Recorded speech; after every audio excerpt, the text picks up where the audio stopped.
Hey, pilot, welcome back to Ready for Pushback. I'm Nik and today is my friend Marty Medve. He is back again to talk about mortgages. He is the president and CEO of Trident Home Loans, and we talk about mortgages, we talk about refinances, we talk about pilot pay and how tricky it can be and why his team are the pros to make sure that you can get the mortgage that you need that fits you best. So sit back, relax, let's get ready for Pushback.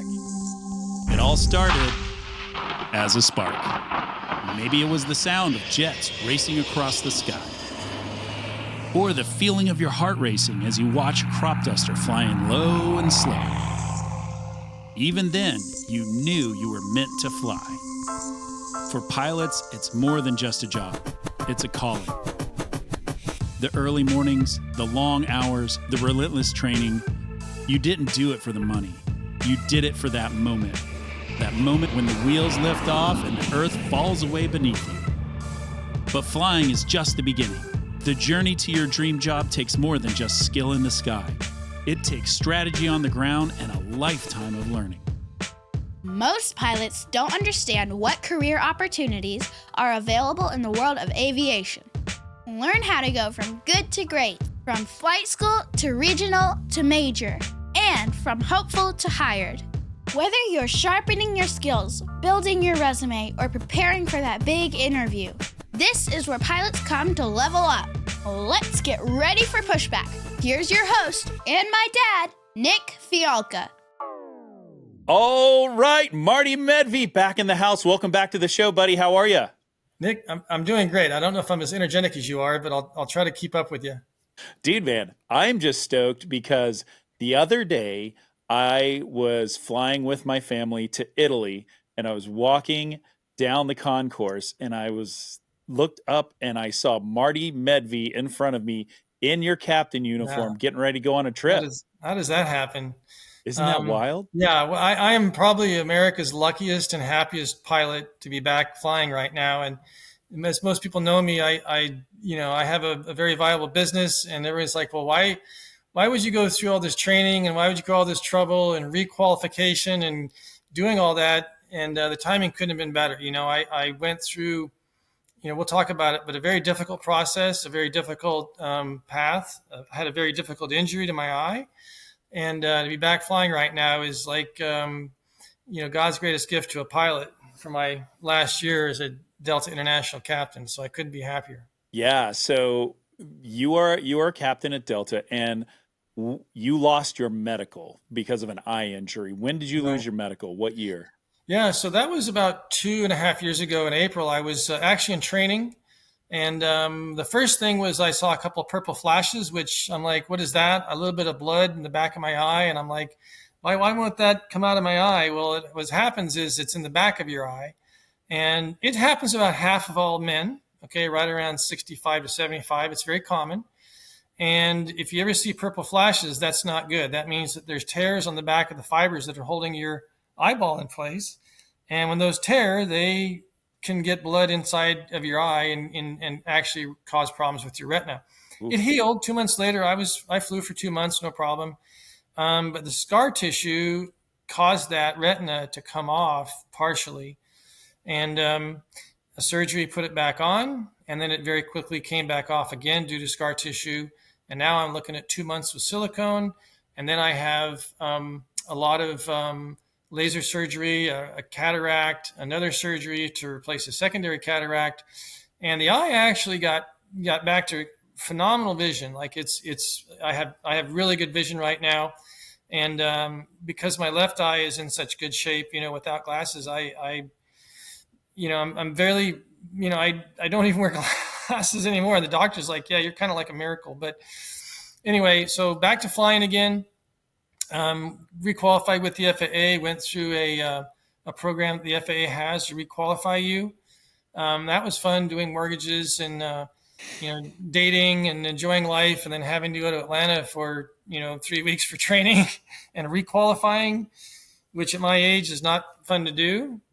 Did really well in requalifying. I kind of overstudied. And then my very first trip to London was a great trip. Next trip was to fly the Pittsburgh Steelers. My very first trip on the line was to fly the Pittsburgh Steelers up to Pittsburgh after a preseason game. So that's how lucky can be to do that, because I've been a lifetime Pittsburgh Steeler fan, You and my wife, man, both y'all. Yeah, kind of crazy. And then now I'm senior international. I'm in the top 800 or so at Delta, and flying a lot of international trips, Barcelona, Paris, and really enjoying the guys that I'm flying with. And what's kind of crazy is it was kind of like a reunion, of the business, and not crossing Delta with my business. But it was nice to know that most of the people that I went back to see, I've personally worked with them, with doing loans for them. So it was like a reunion. Listen, I have been flying around and hanging out in the crew room a little bit, and I cannot tell you every person. It doesn't matter if they're 28 or they're 64 and a half. Like everybody knows you at every crew room I ever go to. I don't know what's going on. Yeah, I have a saying that when I jump seated, when I flew, and when I did my sims, it was either one out of two for sure. It was not 100%, but it was every other person. And then I'd go upstairs to the lounge, and there would be like 5 or 6 guys I was talking to, and they'd running up going, "Hey, you got me such a great rate back in 2020, and now it's happening again." And we're like, "Oh my God, it's like the perfect world, And so I'm a very happy person. And then right after I got back, all of a sudden, we started having all these job reports get estimated down by 500,000 and $1 million. And then all of a sudden we can't really keep rates high anymore because we've crushed the economy. And so people that have been in the know, knew that we should have seen lower rates a year ago and didn't. And now that we have the right data, they're a year behind. So what does that tell you? That's going to be drop, drop, drop, drop, drop. The first one's going to be, I think, later today or whenever. It's coming up. Yeah, we are recording on the day of the Fed meeting, so that's not helpful for us to really it's already priced.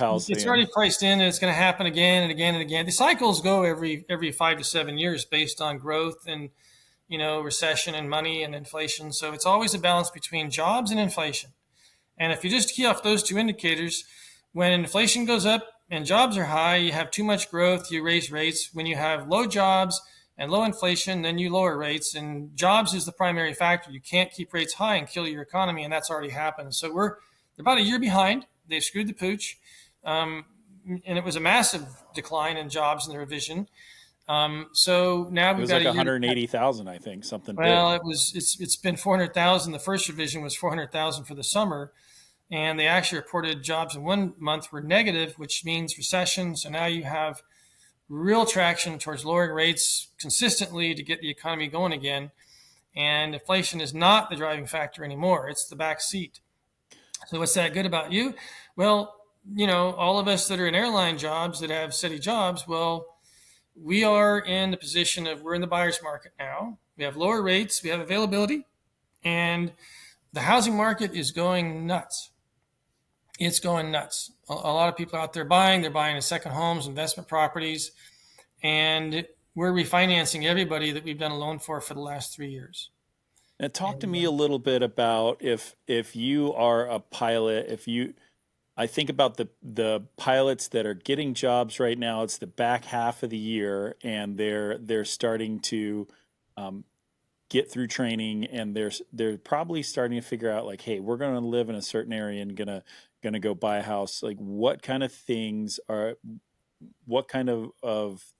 out there? What kind of warnings can you give them as far as? Well, the first thing I'll say is you don't know how your career is going to be your first year, so don't buy the forever house the first year. And everybody does that. They're like, oh, I want to live in Atlanta at Peachtree City, and then you go there and you hate it, and you're like, yeah, why did I buy this really crazy house? And I'm going to move to Florida, or I love living in Daytona, or I got a guard job and I'm going to move there. So first thing I would say is your starter house should be a starter house. It's not until you actually have a job or until you actually commute. Don't commit to commuting, and don't commit to living in base until you've actually lived at those places. And that's me. I lived in Atlanta. I bought the nice house, and I was out of there after about year and a half, 2 years, down to Pensacola. And but sometimes when you first start your career, you may get a base change after the first year and get more seniority in New York. And then you might love New York. But who lives in New York? Like only one out of maybe 15 pilots that actually fly out of New York. So those are going to be places where you want to commute to. So a lot of people in the airline industry are like the military, where they have houses everywhere they've lived, and they may choose to retain them. They may choose to move from A to B. But as an airline pilot, you can live anywhere you want in the world, and we're good about that. And we're also good about getting the second loan and the third home and the fourth home, depending on where you move. But don't think that the first house is where you're going to live for life. That's just the test run, and a lot of guys change after a few months. Yeah, and what I really have enjoyed recently, I've had a few of those types of pilots call me and want to talk about that, and I've sent them your way. And I will give people your cell phone number all day long, and they'll call you. And I love that you'll counsel them a little bit about maybe this isn't your time to be buying a $1.4 million house. Maybe you need to wait till your 2 pay kicks Well, in. actually, I think right now is a good time because of the value of it. When rates drop, prices go up, and we're at the very beginning of that. So we're going to see some pretty good price rises over the next couple of years. And you can never time the bottom, but the bottom was about a month ago.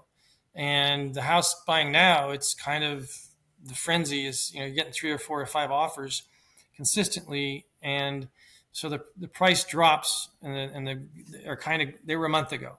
So the market's changed very quickly, and the bottom was a month ago. It's not now. And you're seeing your partners that are real estate agents around the country, you're seeing them being busy. Really busy, yeah. And availability now, because, remember a year or 2, 3 years ago, we had trouble with the poison pill, the low 2.25 rates, the 3% rates. Well, now we've had 3 years of availability where people really didn't want to buy because of high rates. And so we're kind of almost back to a normal market. All those houses are rented. But what you're going to see now is you're going to see building. A lot of new buildings going to start, a lot of buying new builds, a lot. And that will be a growth part of our economy with lower interest rates. The builders are going to gear up to, build like crazy. So that'll facilitate more available homes. But availability on houses right now is great because there's been such a long dry spell with rates being high that it's really kind of like a normal market. It really is. And rates are just beginning to come down. So this is our first drop. Like I said, we have one of our core businesses is we refinance our prior borrowers, and we cover most of their closing costs, if not all. I think I've done that for you like 4 or 5 times or 3 times. Five times now. We're about to do it the 6th time, but probably we're close. 5.25 on the VAs. And it really just depends on where you're located and what your costs are. But I've been doing VA loans between 5.25 to 5.75 covering the costs. Florida, 5.75, Washington, 5.25.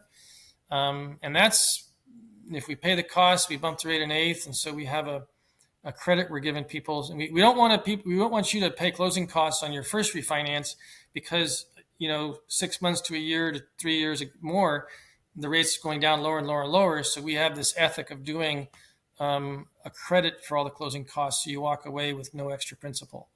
And as the rates go down, we keep doing this cycle every 6 months to 9 months with the VA loans, dropping our borrowers to a lower rate and covering the cost through a credit.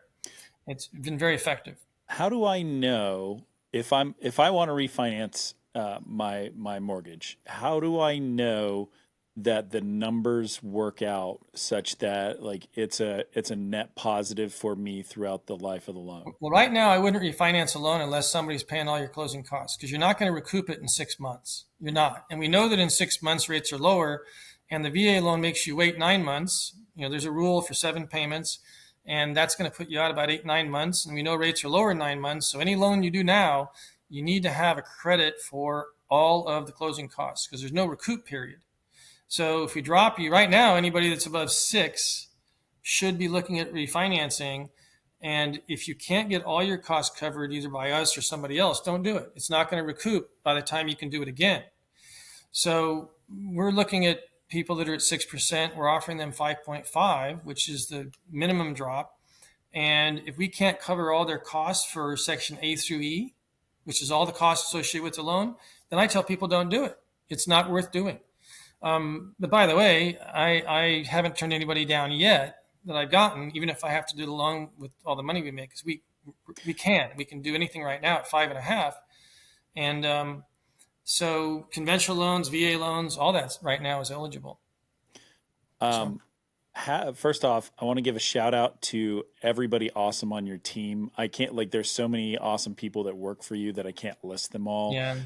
But I have we're all friends and I have close contact with them. But I've been seeing more and more of the Trident Home Loans posse at the at all the conventions this year. You guys have really doubled down on sponsoring the Yeah. organizations. Let me talk about a new one. So we do sponsor approximately $1 million a year, about $1 million a year towards NHA, Naval Helicopter Association, Tailhook, the Blue Angel Foundation, which is that T-shirt right there. I buy everything that's not sold up there every year and give it out for free. I have one of the Blue You Angel want a hat? Foundation You can hats. email me. Yeah. The last Saturday was Code Red, which is in Destin. That was a sponsorship out there for wounded vets. But mostly what we do is Spitfire Elite. We're the corporate sponsor. The Navy Pilot Forum, we're the corporate sponsor for them. And the new one, which I'm very proud of, it's the Mil Spouse Network, the military wives and spouses, where we help promote remote jobs. So we're sponsoring that forum now. And Kimber came to me at one of your Spitfire events. Her husband's trying to get an airline job. She goes, "Hey, how about helping military wives get jobs?" And so we're like, that's kind of in our charter of what we like to do. So we wrote a check for $50,000 for 3 months, and we're their corporate sponsor. So we'll see how that goes. Fantastic.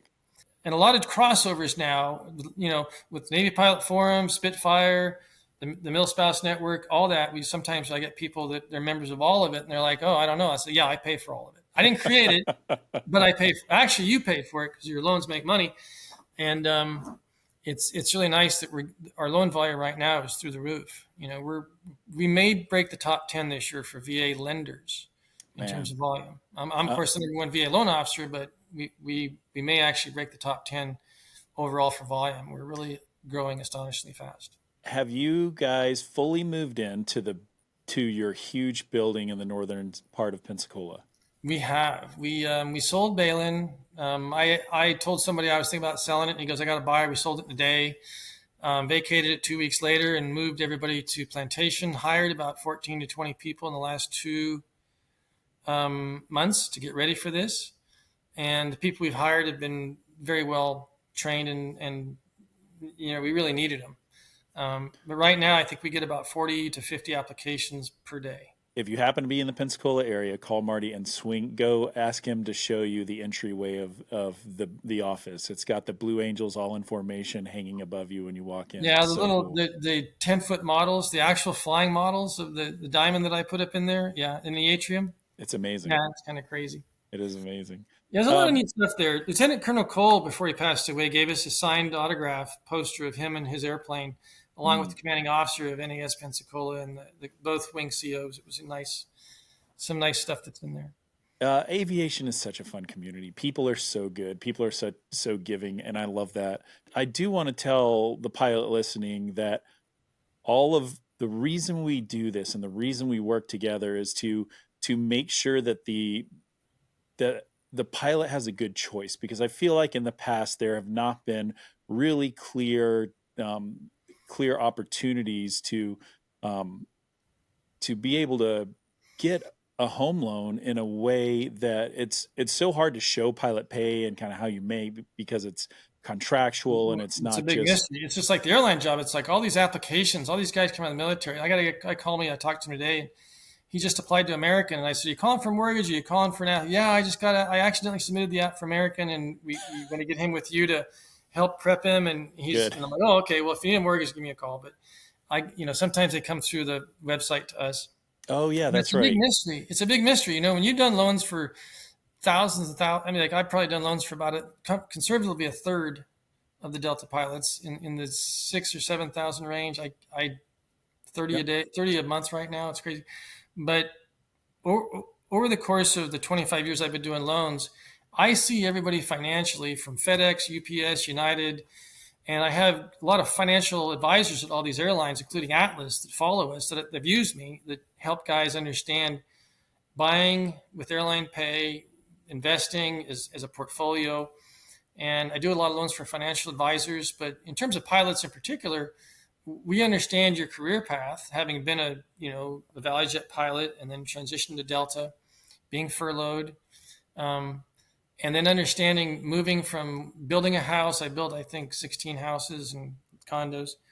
But when you go through all that, you have experience. And you're talking to people at interview prep.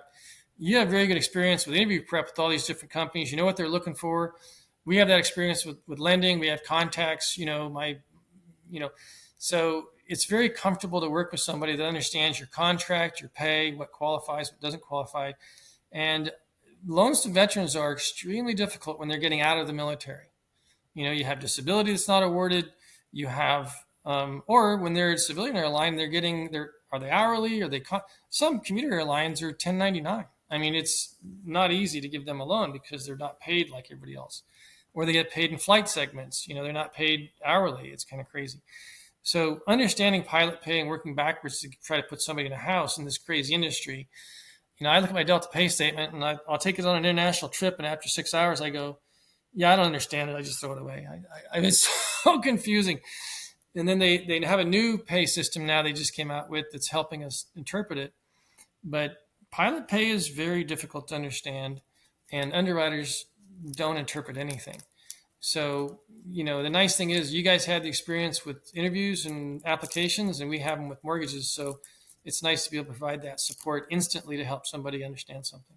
And I think that's really important to make sure that when you want to get under contract for a house and you need to go find a mortgage, you've got usually about 30 days to get everything sorted out. And so if you try to approach a mortgage lender that is not a specialist in pilot pay, you are going to hit so many speed bumps. I know because it's happened to me. And you're going to hit so many speed bumps. You may have to delay that closing. You may lose your earnest money. They may just walk away, and it can be a huge pain in the butt. And it's very, very stressful. Yeah, I'll give you one example. I had a spouse in Oklahoma, and her husband got hired by Spirit, and they were driving 2 kids, newborn and an 11, like a 2-year-old. They had 3 kids, and they were driving to Orlando to buy a house.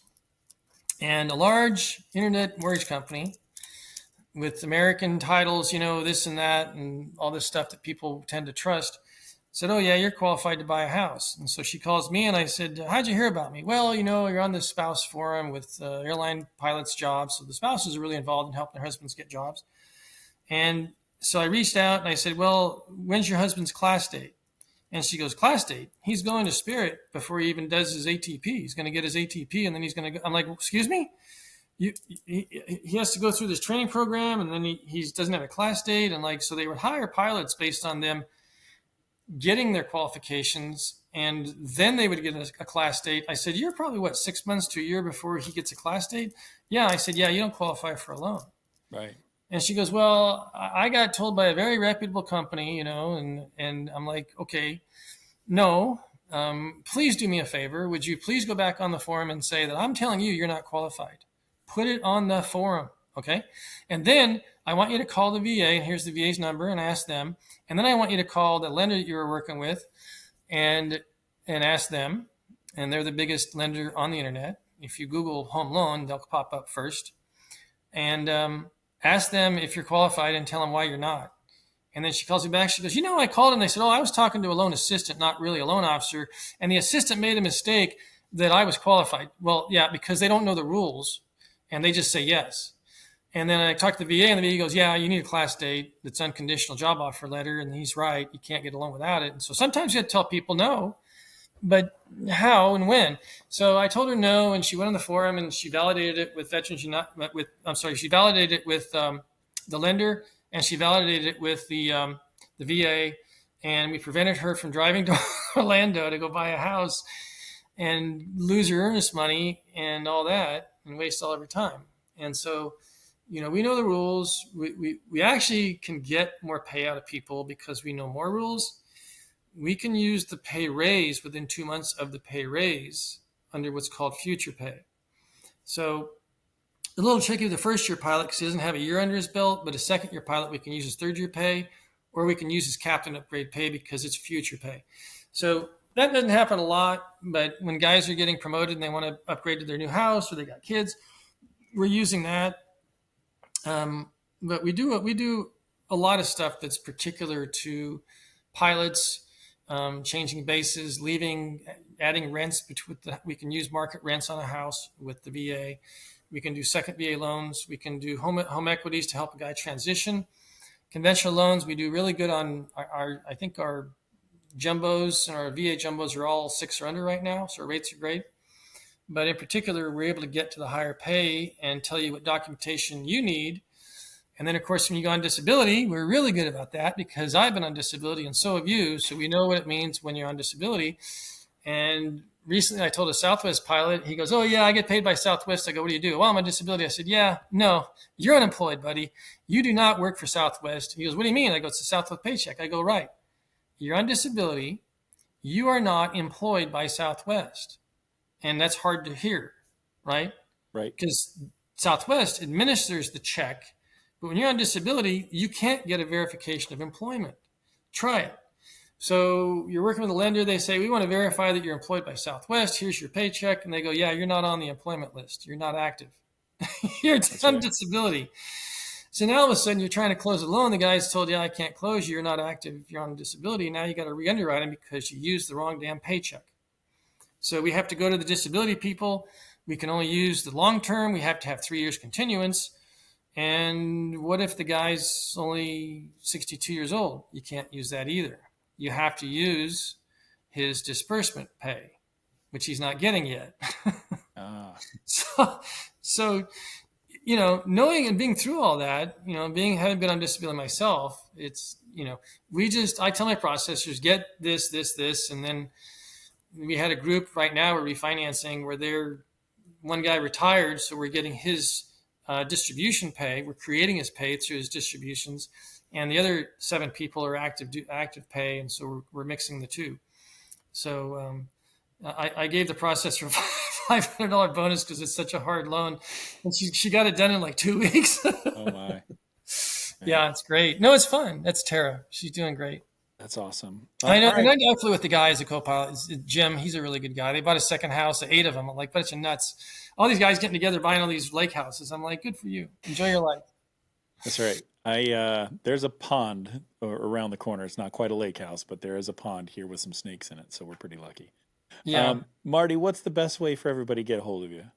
And the best thing right now is just go online and fill out an application at Trident, and it gets to my setup team. And, or they can just email me directly at marty@mythl.com. And, but easily right now, go to Trident Home Loans, not Trident Mortgage. That's a different company. Trident Home Loans. We never got fined, but Trident Home Loans, and just, or shoot me an email at marty@mythl.com. Awesome, And, Marty. we'll be quick to respond as to a rate and costs. And especially with VA loans, we're doing a lot of refinances right now, a ton of refinances. Well, a couple more months, you'll be doing my 6th one, so I'm looking really forward to it. Yeah, and you're there rate-wise, you're just there not time-wise. And I'll talk about this, but that with us in Georgia, we don't pay that tax again because we're your lender in, lender out. And you know that we can reissue the title and save some money there, and you know that we're going to cover the costs for all that. And because you have a disability like me, although small, there's no funding fee, so your refinance is going to be a pretty good rate. We'll drop it a half point or more, and we'll cover the cost of that. Let's drop it 6 points. What do you say? Yeah, I'd like to. It's fun. It's fun though, because I've been telling people for 3 years, well, let's do the loan without a lender fee. Let's take the 8th higher rate, not the 8th lower rate. Let's don't pay a point. Let's give you a 1 point credit at 5,625. And in 9 months, tell me if I saved you $5,000. And right now, I got 3 years of guys telling me you saved me $5,000 to $15,000 because when rates are dropping, you don't pay points to get lower rates. You might offer a higher rate with a credit, and we were spot on with that for 3 years. So every phone call is, "Man, I'm glad you told me to do this." And in 9 months, we'll you're adding, all my purchases are going out with about a 1 point credit if we bump the rate a little bit. And in 1 year, that equates to a rate that's 1% lower than the starting rate if they last a year. And do you think the rates are going to last, these loans are going to last a year? No. No. Yeah. So we It's- strategize the current market. I mean, that's all I'm doing. I'm just taking advantage of the current market. I own the company, so I can tell people what credit we can give them. I'm not bound to somebody telling me what to charge, which is nice. And I don't care how many people try to call and buy my company every day. I tell them no because I can't set my pricing, and that's important. I can do that. And we don't say no cost refinance. We say credit for all the costs A through E. And people understand that better because they look at A through E and that's all the costs. It's through a credit. And then what do we do with the escrows? I had one guy, he's a VA, his wife's, he needs the money. So we're going to roll in the escrows and that's how he's going to pay for a surgery. So, you can get money out of him by rolling in escrows and financing in a payment. I don't like saying skip a payment because you're not skipping a payment, you're financing it in. And the last thing I'll say is that unless you're speaking personally to me about my borrower, I'm not sending you a flyer. It's not us. It's somebody misrepresenting us. We're the company that's setting the bar nationwide for VA refinances by crediting costs, and try to beat me. That's all I can tell you. And life's good at Trident. Life's good at everywhere that we are. And right now, for the airline guys, the economy should start to grow again, and hopefully we start hiring more people and adding more routes. All right. Well, Marty, thank you for coming on the show. Thanks for being part of our life. We're really appreciative of you. So many pilots have done so many loans with you, and you're just such a big help. Thank you so much. No, it's fun. Life's good. I love my job. All right, pilots, that's a wrap on this episode, and I know what you're thinking. You need to make yourself a little bit better. So how do you make yourself a little bit better? You tighten up your resume. So here's what I want you to do. Go over to my website, spitfireelite.com/podcast, and you can download my free resume template. It is tight, organized, and it's the perfect pilot resume. It's just something I like to do for the pilot group, and it is free to you. So go over there, spitfireelite.com/podcast, and download your free resume template. While you're over there, look at all the services that we offer. Lots of great interview prep, lots of great application review. Everything you need to be a professional pilot is right there. spitfireelite.com/podcast. Thanks, and I'll see you on the next episode. This podcast is for informational and entertainment purposes only. The views expressed are those of the hosts and guests and do not constitute professional advice. The producers and sponsors make no representations or warranties regarding the accuracy, completeness, or applicability of the content.